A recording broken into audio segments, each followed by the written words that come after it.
For those of you who don't know me very well, you'll see me carry this rag, and I'll pull it out and wipe. Because, I ask the kids every once in a while, I'm like, is it hot in here or am I just fat? I don't know. But if you've ever been in a Baptist church, you realize that, Baptist pastors, and I'm ordained Southern Baptist, we always have a rag.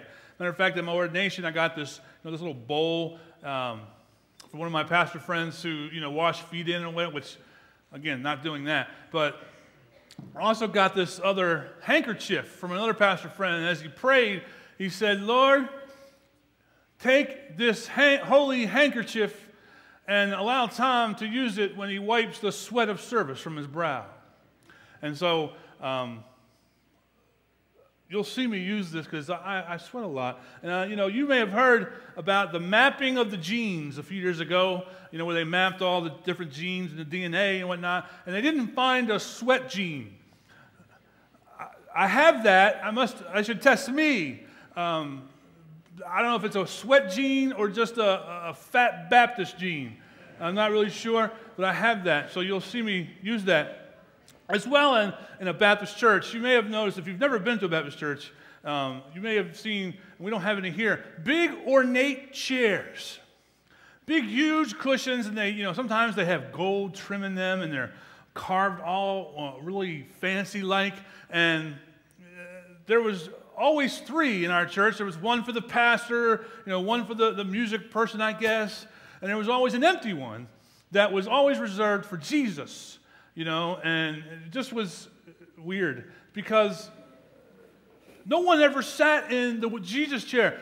You remember the story of King Arthur and the round tables? There was always that empty chair, I guess, for Percival. And Percival was, the real perfect one, and no one ever sat in that chair. And if anybody ever sat in that chair, legend says that they would die because they weren't pure enough to sit in the chair. And that's how I saw that third chair, because they kept saying this is a chair that represents Jesus' presence. In the office, we have our in and out board, and on the very bottom it says, God, Jesus, Holy Spirit, and they're always in. But I was just freaked out. So at the ordination, when I got ordained, they're like, oh, we're going to sit you in this chair. And I was like, no. That's the chair of Percival or of Jesus. I will get struck by lightning if I sit in that chair. So I want you to picture in your mind, as I go through this talk here, this really ornate chair sitting up here that Jesus is supposed to sit in, this throne-like chair. Picture that in your mind. We're going to move it in a little while. We're going to have some imagination today, pretend you're watching Barney. I'm kind of big like him, so I'm just not purple. So pretend there's a chair here, that throne-like chair, as we go through this. You may have heard even a few years ago, well, I'm going to ask you this question. Let's put it this way. Why are you here? Seems to be a very simple question. It's Sunday. We come to church on Sunday. That's what we do. So that's the answer. It may be the answer for you. It's Sunday. What else would I be on Sunday? Why are you here? It's Sunday. It's church. And I would caution you about answering that question that way. Some years ago, there was a book written, and it was called The 7 Words That Killed the Church. Anybody know what those are?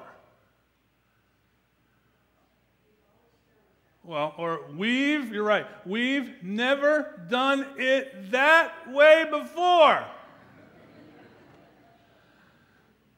We've never done it that way before. Now, I did this sermon at 8 o'clock service, and there, many of them are probably, we don't do that here, Some of you who are normally, some of you who are normally at 9:20 in the sanctuary here, you know that we have this, devil music in the gym. This rock and roll. And I know that we come by, some of you walk by and you hear the band practicing, and you're like, oh, Satan, Jesus save me. That's the only time in a Methodist church that we act like a black gospel church. We walk by the Jehovah's Hall, we're like, oh, Jesus. Save us from that devil music. Rock and roll. Well, we Amazing Grace, how sweet. Listen, I love that song. It's so rich with incredible nuggets of truth and of wisdom and of grace in it. But nowhere is it written that we have to sing it with, Luther Vandross' voice. Amazing. And a big, huge organ. Boom, boom. We don't have to do that. But people, sometimes we're all, if we're not Ignite people or contemporary people, we're just like, oh, Jesus, they're singing upbeat. It's 4/4 and up-tempo, holy moly. We come to the sanctuary where we calm things down, let the Spirit just chill. You see, a lot of you're walking up the ramp and you hear that and you get upset because we've never played music like that before. Hey, that was 7. That's good. I didn't know if that would work out when I started, but we did good. We don't play music like that in here. We didn't play music like that in the 50s. You know why? Because it was the 50s. We didn't play music like that in the 70s. You know why? Say it. It was the 70s. It's now, and I don't know if you know this or not, I want to catch you up. It might startle some of you, so brace yourselves. It's not the 70s anymore. Any paramedics needed? All right, because last year at this time we did need one, so. We cannot continue to reach a generation of young people. We're confirming 37 young people a day.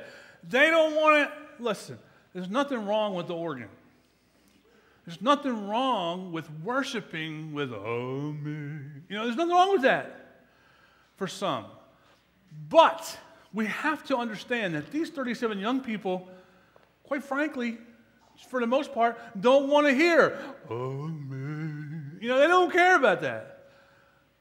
And while they're maybe, tapping their foot, I know some of you were around when Elvis started shaking, and the whole showed Elvis from the waist up because, God forbid, his leg move. This doesn't affect, this doesn't affect whether or not we're getting the words. Grace like rain fall down on me. It doesn't change that. So when we come in here about why are we here, it's really about this chair. You see, if I was standing up here this morning and I told Pastor Barry this morning, I almost thought about preaching this sermon in shorts with a shirt with a tie. That tie would be down to here, one of those funky circus ties, what I'm talking about, and a hat, like a bandana. Now, here's what would have happened had I dressed like that. Some of you wouldn't have heard anything past good morning. You'd be sitting there thinking, I can't believe he's wearing a tie. I can't believe it. Instead of hearing about Jesus, instead of hearing about the Holy Spirit, instead of understanding about the lives that are being changed here this morning with 37 young people publicly announcing that Jesus is for them. That's the lifestyle that they want to live. You wouldn't hear any of that. You wouldn't hear any of that because you're so focused on what I'm wearing. Newsflash, Jesus didn't come to change my shirt. He came to change my heart. Doesn't care what I'm wearing. You know what? And it doesn't matter how I smell. It doesn't matter if I fit your preconceived idea of this is the 9:20 traditional service and we wear ties up in here. You can come to Ignite wearing anything as long as it's something. Listen, we did a series a little while ago, Pastor Wright, No Perfect People Allowed. It's true. No perfect people allowed.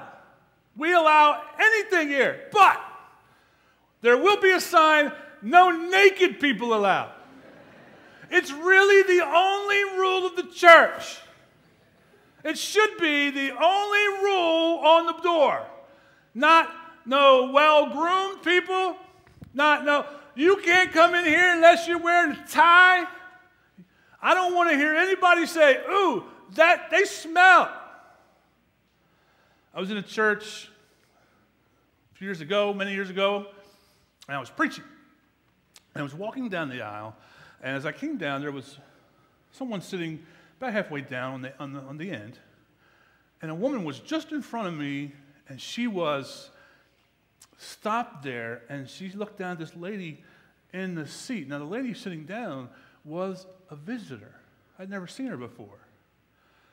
And this church member stood over her and said, good morning. And I thought, oh, great, she's greeting her. It's awesome. That's what we're supposed to do. She said, good morning. You're sitting in my seat, but I'll move over here. I was like, oh, she said good morning. I'm like, yeah. Oh, no. And I used her as an illustration in that sermon that day. I didn't use a name. I actually said it this way. I said, hey, I was in the church one Sunday morning, and I told that story. And that woman came up to me afterwards, and she's like, oh, yeah, I so blew it. I'm so sorry. And I was like, hey, that's fine, but don't tell me, tell her. You see, we're so wrapped up in my seat, my church, my service. And it should be focused on Jesus, on God. You see, we were in the story, and we did last week his ministry. And this week we're talking about he's no ordinary man. This last week's sermon about Jesus' ministry, who cares about that if we don't show people that ministry? Jesus' ministry was about love and grace, healing, social justice, unearned favor, grace. That's what Jesus' ministry was. He shook people up because they saw him heal someone on the Sabbath, and you know what they said? We've never done it that way before. He made the blind to see, and they couldn't believe it because they'd never seen that before. That healing, that ministry doesn't mean anything unless we acknowledge this chair. Doesn't mean a thing unless we acknowledge this chair. Now, I want you to take this chair that is in your mind. Here we go. Ready? I'm going to freak you all out. I want you to raise it up in your mind. I want you to bring it in front of you and hover it in front of you. Kind of like Harry Potter. He said Harry Potter in church. That's magic, and that's of the devil. See, many of you now are gone. And whatever else I say, you're focused on magic, Harry Potter, church, we're dying, the devil is here. It's all right. Relax. You can use anybody you want. David Copperfield, I don't care. Bring the chair right here. It's hovering right in front of you. Now, when I say abracadabra and go, I want you to take the chair and let it come into your heart. Ready? Abracadabra. Whew. Nobody fainted. It's all right. Here's the deal. We have taken this imaginary chair and we have put this throne, this chair, right here. How do the kids do that stuff? Wait, is that it? Yeah, right there. I love you. Okay. I want you to put it right here. Right there.